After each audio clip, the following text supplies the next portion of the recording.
Dear students, what we have done in the last lab? Sandeep Rajput हैं क्या class में?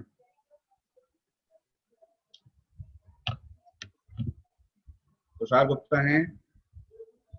Yes sir. What we have done in the last lab?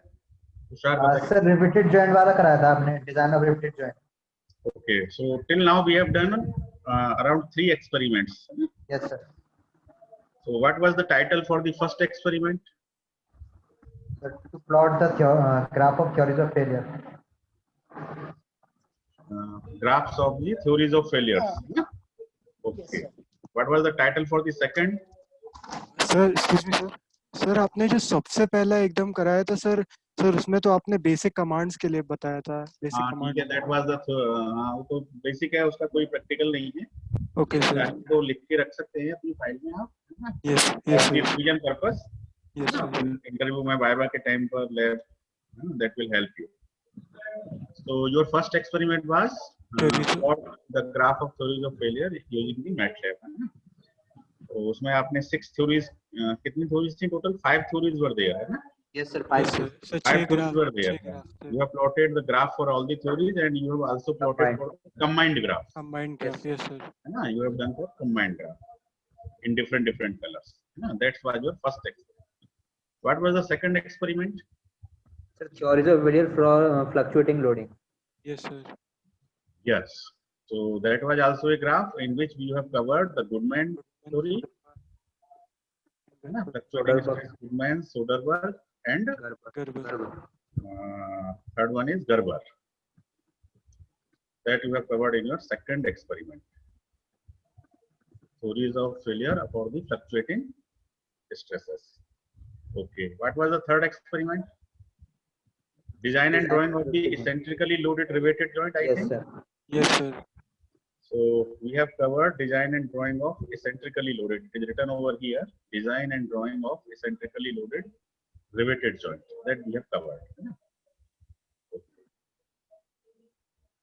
So in today, we will do some more experiments. So fourth experiment and fifth experiment. Fourth experiment will related to design and drawing of the eccentrically loaded welded joint. Okay. Your fourth experiment will be design and drawing of eccentrically loaded welded joint. So in the welded joint, there are 2 cases for the eccentric loading. There are 2 cases. So first case is in the plane of shear. Shear in the plane of the weld. So in this case, you have to calculate the primary shear, then secondary shear, then the resultant shear, then you have to calculate the size of the weld. These were the procedure for attempting this type of questions.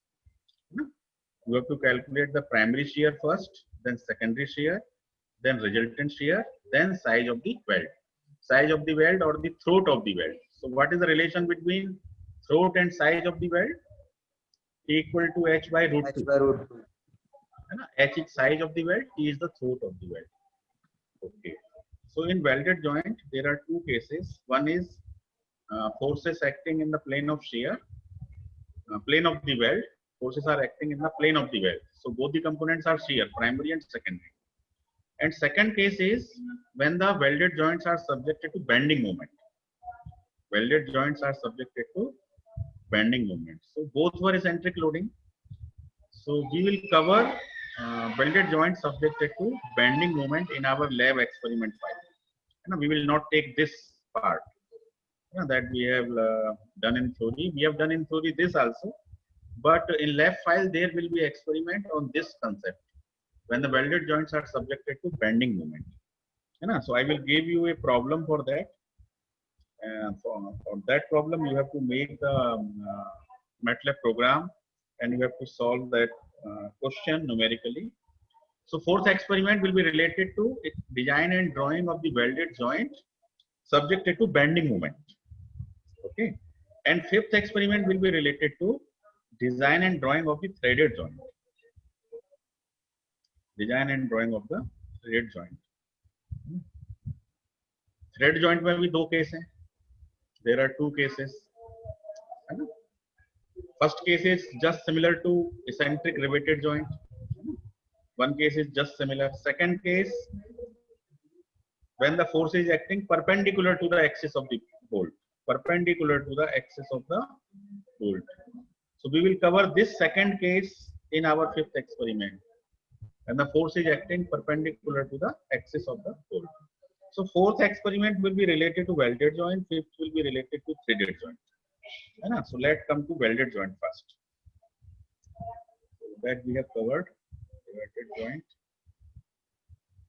So design and drawing of the eccentrically loaded welded joint. So this is the problem specification. A welded joint, as shown in figure, is subjected to an eccentric load of 2500 Newton. So this is the eccentric force, 2500 Newton. Find the size of the weld if the maximum shear stress in the weld is not to exceed 15 Newton per mm square. So this is the permissible stress. So by seeing this diagram, क्या आप बता सकते हैं कौन सा case है? Force acting in the plane of the weld or force acting or the welded joint subjected to bending moment? कौन सा केस है ये? Tushar Gupta. Bending moment Yes, sir bending वाला sir. बेंडिंग मोमेंट होगा सर. हाँ, bending moment है ना, because in one diagram you are seeing the force, है ना, and there is a 150 millimeter eccentricity. Yes sir. So this is the case in which the welded joint is subjected to bending moment. So what are the steps for this type of solution of this type of case? So first step is, theory में हमने cover किया है, थोड़ा सा बताइए क्या step था पहला? Shear stress निकालना, force upon area से. फर्स्ट स्टेप है कि हमें क्या निकाल, we have to calculate the Shear stress. हाँ shear force, Sorry, sir. Shear. shear stress, that is tau 1, है ना? Shear stress is tau 1 or you can say tau, only tau. So it is given by force upon area. So what is force? 2500. What is the area? बताइए यहाँ कितना area लेंगे आप? कितनी जगह welding हो रही है? First weld line, second weld line. So there is welding at one place here and another place here. The welding at only two places. है ना? This is welding W1. This is welding W2. So what is the area for W1? What is the area for W2? What is the total area? बताइए. What is the total area of this weld? So length of the weld is 50. It is given over here. Length of the weld is 50, and throat of the weld, let T. Assume करिए T is the throat of the weld. T is the throat of the weld. So what is the area? 50T. And what is this area? It is again 50T. So what is the total area? 100T. Total area is given by 50T plus 50T. So it is 100T. So you can say it is 25 by T. So first step is over. First step is over. अब इस step को MATLAB में कैसे करेंगे जरा बताइए. In MATLAB कैसे करोगे?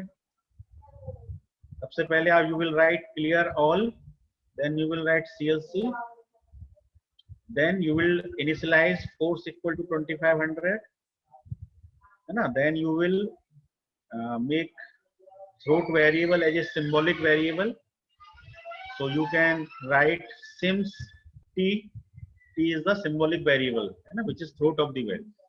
Then you will define a variable A equal to 100 multiplied by T. Your area is 100T.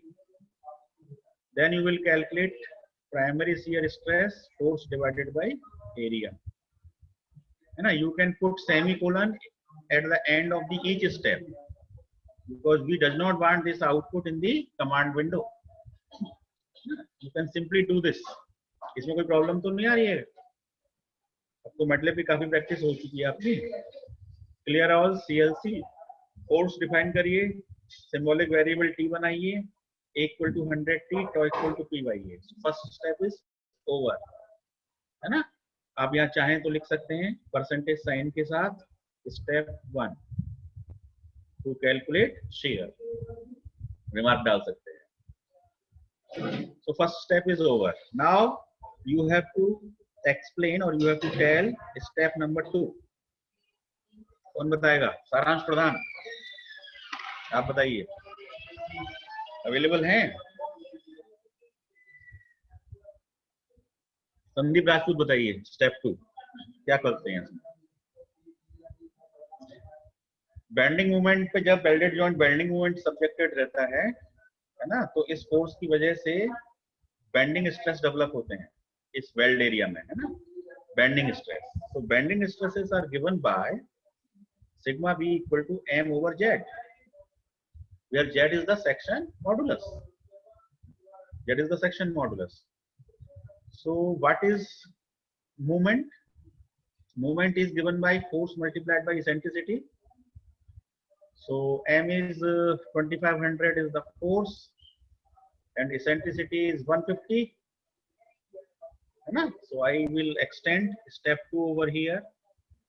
Step 2 percentage sign के साथ, it is a remark. Step 2, I will just find m equal to p multiplied by e. So e is the eccentricity. I have to define eccentricity. What is eccentricity? It is given 150 mm.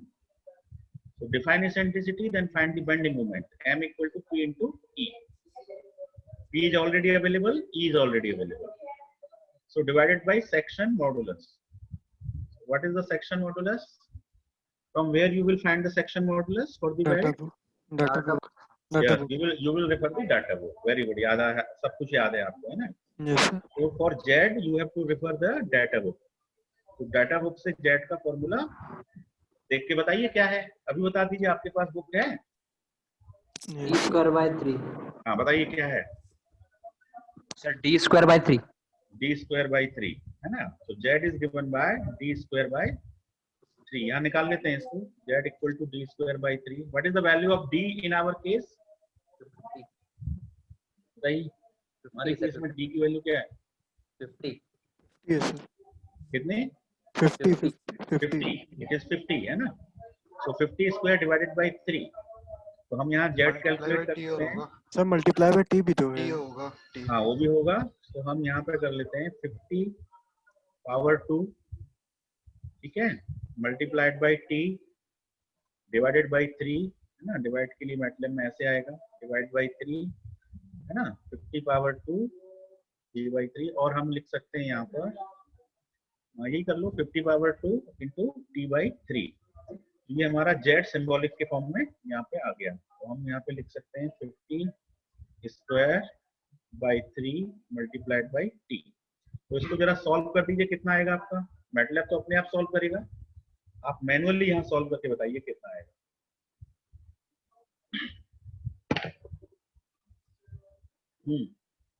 सो काट पीट करके solve करके बता दो कितना आ रहा है। ये तो कैंसिल ही हो गया, 2500 से 2500, तो 450 बाई टी हो गया। 450 आ रहा है सर, 450 अपॉन टी, है ना? अब देखो इसका नेचर कैसा है, शेयर, इसका नेचर कैसा है, टेंसाइल। तो अब आप क्या निकाल सकते हैं, रिजल्टेंट शेयर, है ना? रिजल्टेंट शेयर निकाल सकते हैं as per maximum shear stress theory, या फिर आप रिजल्टेंट टेंसाइल प्रिंसिपल स्ट्रेस निकाल सकते हैं as per maximum principal stress theory.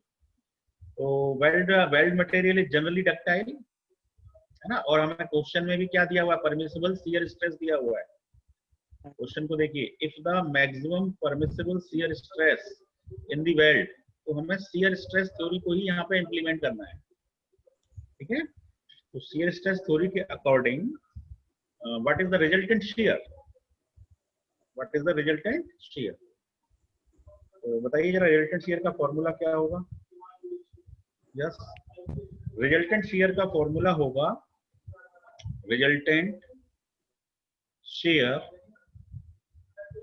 is given by tau maximum equal to under root of bending moment by 2 whole square plus tau square, ठीक है? अब इस टाउ की वैल्यू आपने निकाली है 25 बाई टी, है ना? ये देखिए टाउ की वैल्यू आपने निकाली है 25 बाई टी, और सिग्मा बी की वैल्यू आपने निकाली है 450 बाई टी। तो इन वैल्यूज को आप यहाँ पुट कर दीजिए, तो ये हो जाएगा 450 का हाफ यानी कि 225 by T whole square plus 25/t whole square और इसका रूट सॉल्व कर दीजिए, कितना आता है? 226.38 226.38 divided by T. T. This is the maximum shear stress produced in the weld due to the force, due to the given force, है ना, 2500 Newton. So this stress should not be greater than the permissible shear stress. So what we will do for the safe design,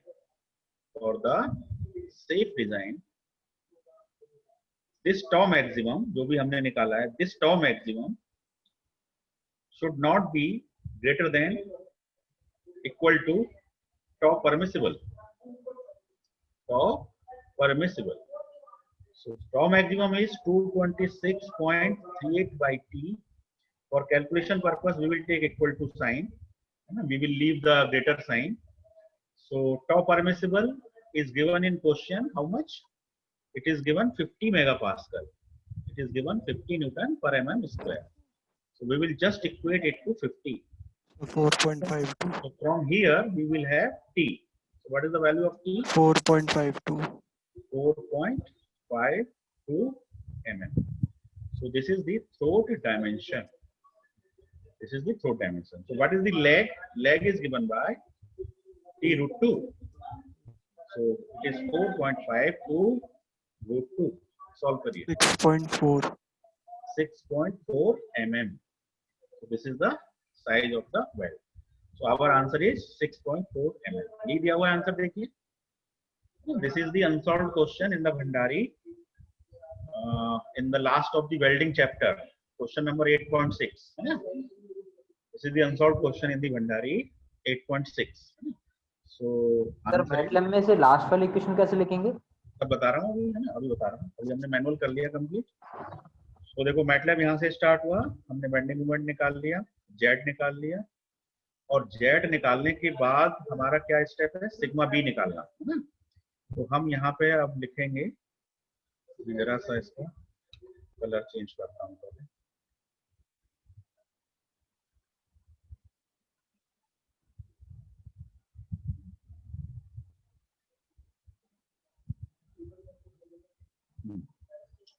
So after finding the section modulus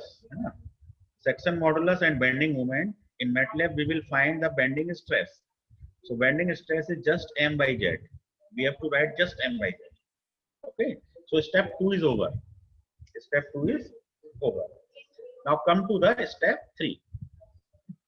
So in MATLAB, we will write percentage step 3. In step 3, what we are doing? We are finding the maximum shear or the resultant shear. Maximum shear stress. We are finding the maximum shear stress. Finding maximum shear stress. So tau maximum is given by sigma b by 2. So we will write in MATLAB sigma b will be written as SIGMAB, है ना. आपको यहाँ पे भी change करना पड़ेगा. यहाँ हमने सिग्मा बी जो ये लिखा है लास्ट लाइन में, this sigma B will be sigma B, और you can write S B, है ना. एस बी शॉर्ट में लिख सकते हैं. So S B is sigma B. So in this part now I will write S B by 2. तो I will write S B by 2 bracket close power 2, है ना. S B by 2 whole square plus tau square. Tau को भी हमें TAU लिखना चाहिए, है ना, मैटलैब में. Tau power 2. और इसका भी फिर हमें क्या करना है? स्क्वायर रूट करना है. तो स्क्वायर रूट के लिए या तो SQRT फंक्शन का यूज कर सकते हैं या फिर पावर 2 का यूज कर सकते हैं. तो रूट है पावर 0.5 का यूज कर सकते हैं. तो we will put just bracket, one more bracket, power 0.5. So it is root of SU by 2 plus tau square. तो हमें यहाँ पे टाउ को भी चेंज करना पड़ेगा. ये जो टाउ हमने लिखा है, this symbol will be TAU, because MATLAB will not recognize tau Latin symbol, and it will give you the syntax error. So just make your convenient variable for those Latin symbols. और Roman symbols. तो ये हमने टॉ maximum कर लिया, right. अब टॉ maximum करने के बाद हमें क्या कैलकुलेट करना है, थ्रोट कैलकुलेट करना है। We have to calculate throat. तो लास्ट स्टेप होगा step 4, calculation of throat. This is the last step, है ना, कैलकुलेशन ऑफ थ्रोट। तो लास्ट स्टेप में हमने क्या किया, हमने मैनुअली क्या किया था, टॉ मैक्सिमम को टॉ परमिसिबल के इक्वल कर दिया था, है ना, टॉ मैक्सिमम को टॉ परमिसिबल के इक्वल कर दिया था, है ना। तो अब हम इसको इक्वेशन में कन्वर्ट करेंगे। So we will convert this in equation tau max minus tau P equal to 0। So this is my equation, है ना। So I will write equation E equal to, E is my equation, or EQ for equation, EQ is a variable, so I will write EQ equal to tau maximum, so it is TAU, है ना, TAU maximum, so I will write TAU max tau max, है ना, minus tau permissible, so it is TAUP. This is my equation left hand side, है ना. I have to use this left hand side as a equation in MATLAB, है ना. आपको एक equation बनाना है और फिर उस इक्वेशन को सॉल्व करेंगे, then you will find the throat. So equation equal to tau max minus tau p. ठीक है, लेफ्ट हैंड साइड आपने बना दी, तो MATLAB अपने आप बाय डिफॉल्ट ये समझता है कि if it is equation and you are solving this, then this part equal to 0. By default वो इक्वेशन को इक्वल टू 0 मान के कंसीडर करके सॉल्व करता है. तो अब इसमें tau p को आपको डिफाइन करना है. सो tau p is given in our question, it is given 50 megapascal. So we have just defined tau p, TAUP, and we have made equation, and after making the equation we will just solve it. So there is a function solve, and s is small, solve. You want to solve equation you have already defined, so you want to solve the equation. So there is only one unknown in this equation, so when you will solve, it will give you the value of the unknown, that is t, that is the throat in our case. So t equal to solve EQ. So by this command you will be able to know throat, and after getting the throat you will do h equal to t multiplied by SQRT of 2 multiplied by t root 2, है ना, SQRT of 2 or 2 power 2, whatever you want. So t is available, h is available. So I think the question is clear. कौन पूछ रहे थे? तुषार पूछ रहे थे आगे Yes, कैसे sir. करेंगे, अब समझ में आ गया? Yes, sir. आपको एक इक्वेशन बनाना है ना. MATLAB किसी भी इक्वेशन को सॉल्व कर सकता है. यदि उसके अंदर एक अननोन है तब भी सॉल्व कर सकता है, 2 अननोन है तब भी सॉल्व कर सकता है. ठीक है, यदि 2 अननोन है तो आपको 2 वेरिएबल डिफाइन करने पड़ेंगे लेफ्ट साइड में, है ना. तो दोनों वेरिएबल की वैल्यू मिल जाएगी. यहाँ पर सिंपल केस है, एक ही वेरिएबल है. So we have to just make the equation, है ना. We have just make the equation and solve that. Solve is a function, inbuilt function in the MATLAB. So this completes our 4th experiment, design and drawing of the eccentrically loaded welded joint. Any doubt in this question, in this experiment? तो doubt हो तो बताइए. देखो, step 1 is to find the shear stress. Step 2 is to find the bending stress. And step 3 is to find the resultant shear, and the last step is to find the throat, by equating the maximum shear with the permissible shear. So all the things are clear. चलें next experiment number 5 की तरफ. कितना time है हमारे पास? एक experiment और कर सकते हैं 10 मिनट में. मतलब प्रोग्राम बना लीजिएगा. कोई एरर आती है तो हम लोग डिस्कस करेंगे, है ना. एरर आ सकती हैं, एरर से घबराइए मत. एरर आएंगी तो मुझसे डिस्कस करिएगा, अपनी कोडिंग मुझे व्हाट्सएप करिएगा, then I will give you some hint और आपकी वो प्रॉब्लम्स दूर हो जाएंगी, है ना। But this will be the general flow for making the program, है ना, general flow for making the program. हाँ जी, क्लियर है Sandeep? Sandeep Rajput, clear? Very good. Sir हाँ बोलिए।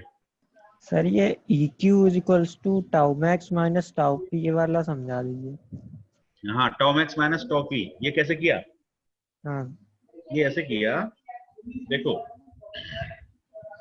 फोर्थ स्टेप में हम क्या कर रहे थे, ये देखो यहाँ से हमारा फोर्थ स्टेप शुरू हुआ है, ये शुरू हुआ है, ये हमारा फोर्थ स्टेप है मैनुअल सॉल्यूशन में, है ना। तो मैनुअल सॉल्यूशन में हमने क्या किया है, रिजल्टेंट मैक्सिमम को हमने परमिसिबल शेयर के साथ कंपेयर किया है ना।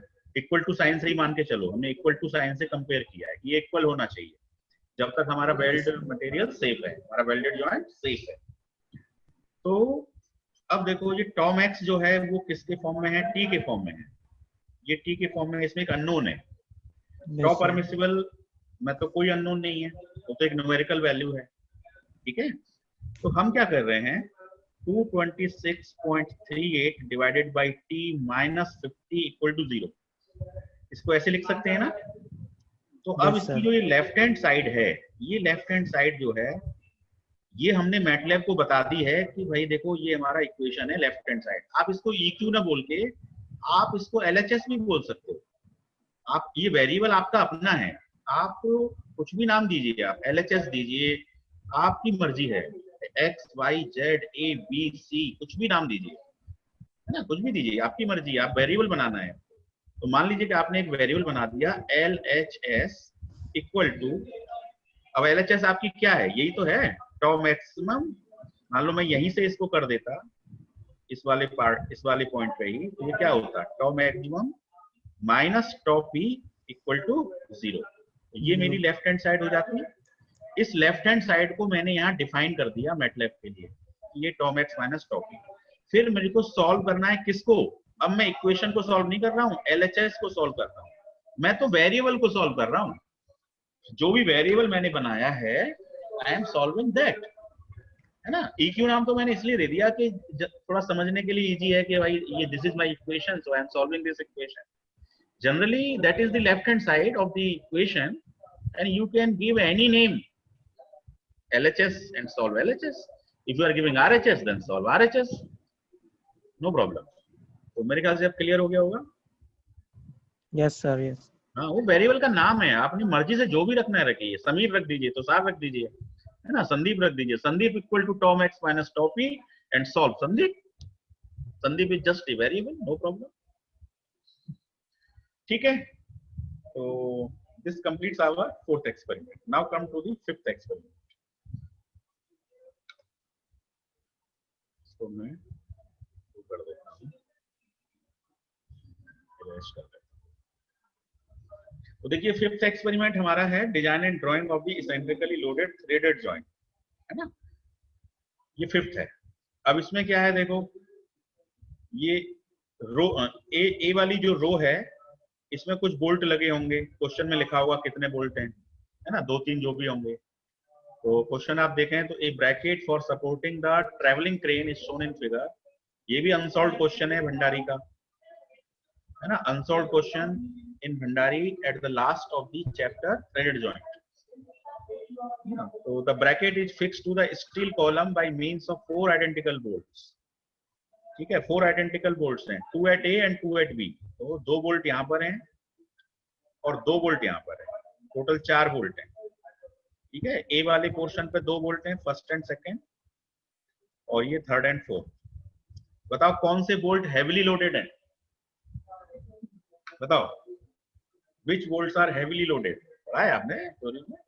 सर अपर रो वाले, अपर रो वाले हेवीली लोडेड है ना, बिल्कुल सही बात है। और टिल्टिंग पॉइंट कौन सा है, C, नीचे वाला, yes C is the tilting point, ये टिल्टिंग पॉइंट है आपका, ये आपका फोर्स गिवन है, 250 आपकी इसेंट्रिसिटी है, ठीक है। क्वेश्चन पढ़िए, the maximum load that comes on the bracket is 5 kilo Newton, ठीक है, तो इसको तो 5000 न्यूटन कर लेते हैं। Acting vertically downward at a distance of 250 millimetre, ठीक है, इसेंट्रिसिटी 250 है। from the face of the column. The bolts are made of 40 C8. ठीक है, मीडियम कार्बन स्टील है, 40 C8, SYT 380 गिवन है, फैक्टर ऑफ सेफ्टी 5 है, ठीक है। तो 380/5 वो हमारा क्या हो जाएगा, परमिसिबल टेंसाइल स्ट्रेस हो जाएगा हमारा। सो इट इज 380/5। तो ये हमारा परमिसिबल हो जाएगा सिग्मा टी, या जो भी परमिसिबल वैल्यू है ना, परमिसिबल सिग्मा पी बोल देते हैं, परमिसिबल। तो हाउ मच इट इज, 5 7 जा 35, 5 6 जा 30, यही आएगा 76 मेगापास्कल। तो हमें इतने से हमारा यदि स्ट्रेस ज्यादा हो गया तो हमारा बोल्टेड जॉइंट अनसेफ हो जाएगा। 76 इज द परमिसिबल वैल्यू, तो 76 से कम रहना चाहिए सेफ डिजाइन के लिए, है ना, 76 से कम रहना चाहिए। बाद में कंपेयर कर देंगे, no problem. Now determine the major diameter of the bolt on the basis of maximum principal stress theory। अब maximum principal stress theory लगानी है। assume DC equal to 0.8 T। so DC is the core diameter, D is the nominal diameter। ठीक है, answer given है 7.74 mm। अब इसके steps क्या होंगे बताओ जरा। स्टेप नंबर 1, इस तरह के क्वेश्चंस को कैसे सॉल्व करते हैं बताओ। सबसे पहले स्टेप नंबर 1 ले लेते हैं, बताओ क्या होगा। मैं जरा सा इसको कलर चेंज कर लेता हूँ, बताइए पहला स्टेप क्या होगा।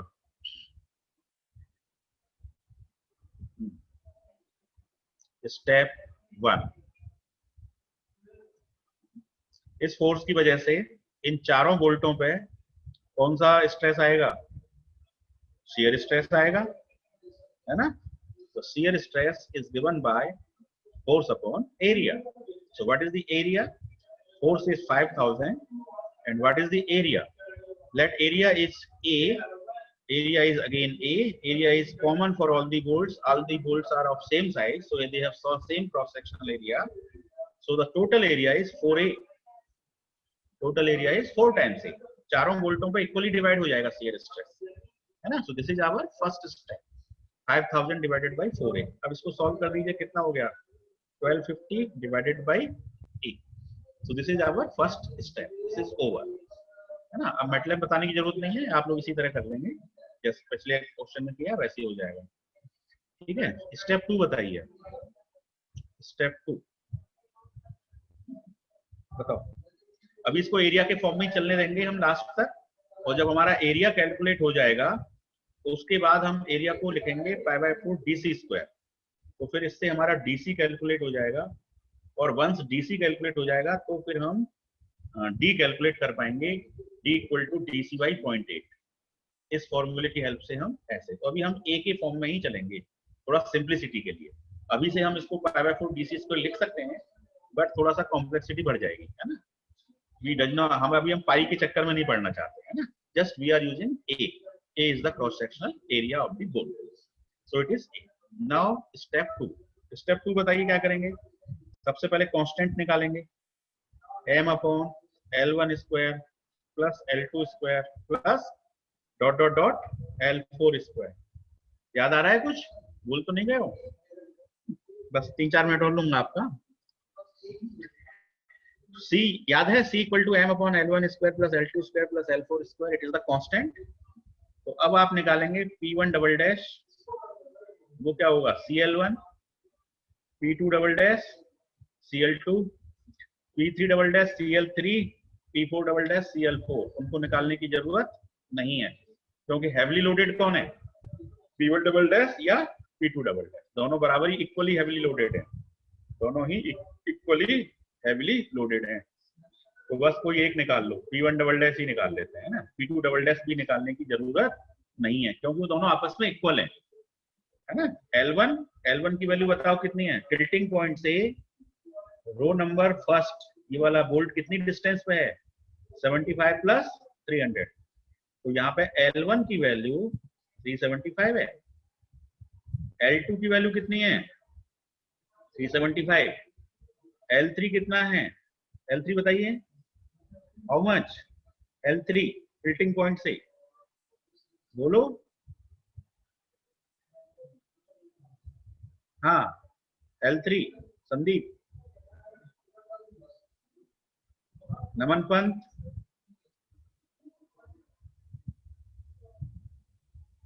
am I audible? 75.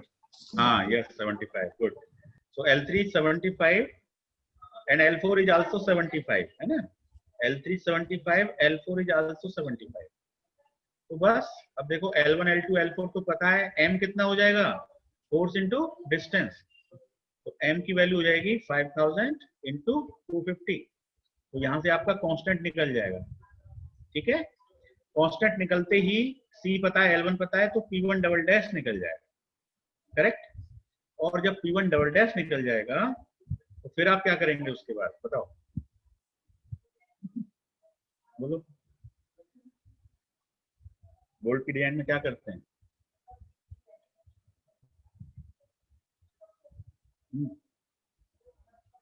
Secondary forces निकालेंगे ना सर.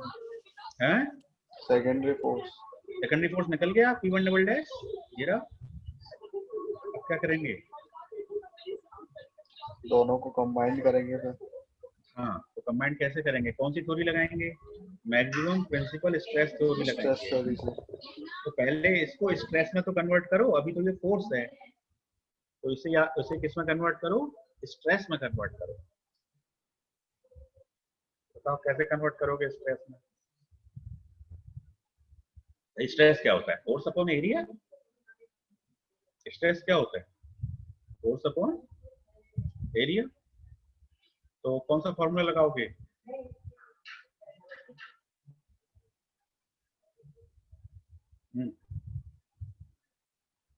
रिवाइज करो, है ना? क्या करना पड़ेगा स्ट्रेस निकालने के लिए, है ना? Once this stress is available, this stress is available, ये इसका नेचर शियर है, इसका नेचर टेंसाइल है, तो आप क्या निकालेंगे? रिजल्टेंट टेंसाइल निकालेंगे. और रिजल्टेंट टेंसाइल कौन सी थ्योरी से निकालेंगे? मैक्सिमम प्रिंसिपल स्ट्रेस थ्योरी से निकालेंगे. ठीक है, वो आपका सिग्मा 1 होगा. मैक्सिमम टेंसाइल मतलब मैक्सिमम प्रिंसिपल स्ट्रेस, वो आपका सिग्मा 1 होगा. फिर उस सिग्मा 1 को आप सिग्मा पी से कंपेयर करेंगे. ठीक है, मैटलैब के लिए आपकी लेफ्ट हैंड साइड क्या हो जाएगी? Sigma 1 minus sigma P. और फिर इस लेफ्ट हैंड साइड को आप क्या कर देंगे? सॉल्व कर देंगे. सॉल्व एलएचएस, उसी तरह से जैसे पिछले क्वेश्चन में किया. ठीक है, so this completes our experiment number 5. ठीक है, अब कोई क्वेरी हो तो बताइए. Today we have completed 2 experiments.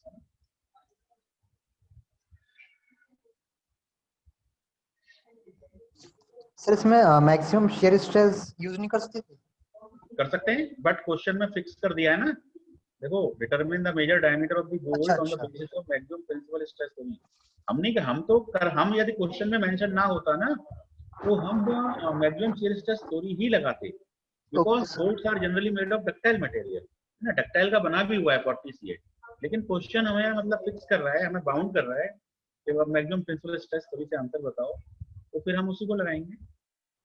ठीक है, मैं स्टॉप शेयर करता हूँ इसको. मेरी तरफ से आज काफी हो गया, है ना? तो एक्सपेरिमेंट. एनी डाउट हो तो please unmute your mic and ask, otherwise I will end today.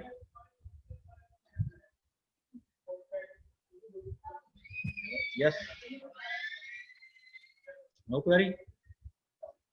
चलिए ठीक है फिर. थैंक यू वेरी मच, है ना? Thanks for listening. Stay home, stay safe.